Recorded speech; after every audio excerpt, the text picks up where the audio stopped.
बहुत समय पहले की बात है। एक घना जंगल था जिसका नाम था महावन। उस जंगल में सारे जानवर शांति से रहते थे। कोई झगड़ा नहीं, कोई डर नहीं, सब मिलजुल कर अपना जीवन जीते थे। लेकिन एक दिन उस जंगल में एक भयानक शेर आ गया। उसका नाम था धैर्यवंश। शुरू शुरू में सबने सोचा कि ये भी कोई आम शेर होगा, लेकिन जल्दी ही सबको समझ में आ गया कि यह शेर आम नहीं, बेहद खतरनाक है। धैर्यवंश जंगल के जानवरों पर बेवजह हमला करता, उन्हें मारता, डराता और गांव के पास आकर इंसानों के पालतू जानवरों को भी उठा ले जाता। न तो वह हिरणों से डरता था, न भालुओं से और न ही इंसानों से। जंगल में आतंक फैल गया।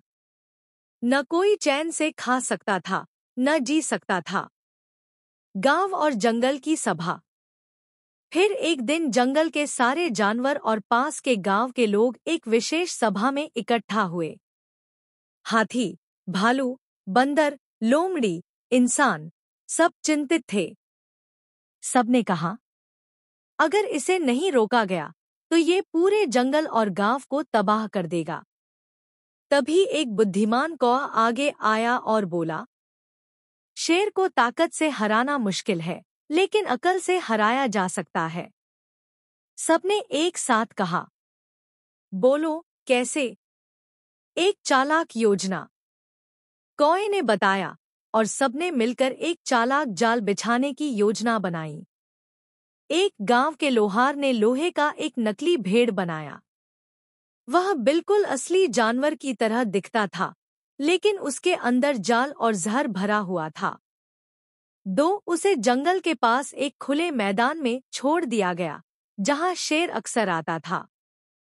3 लोमड़ी और बंदर आसपास पेड़ों पर छिपे थे, ताकि जैसे ही शेर आए, सब तैयार रहें। शेर फंसा।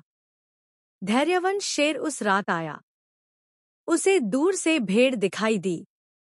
भूखा तो था ही, वो झपट कर भेड़ पर टूट पड़ा, लेकिन जैसे ही उसने काटा, उसके मुंह में जहर चला गया और लोहे के दांत उसकी जीभ में चुभ गए। वो तड़प उठा। उठकर भागने की कोशिश की, लेकिन चारों ओर से जानवर और गांव वाले आ गए।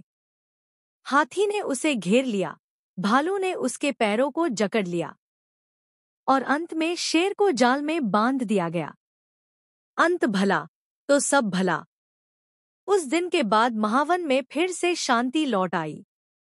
गांव और जंगल ने मिलकर दिखा दिया कि एकता और समझदारी से किसी भी ताकतवर दुश्मन को हराया जा सकता है। और कौआ तो महावन का मंत्री ही बन गया।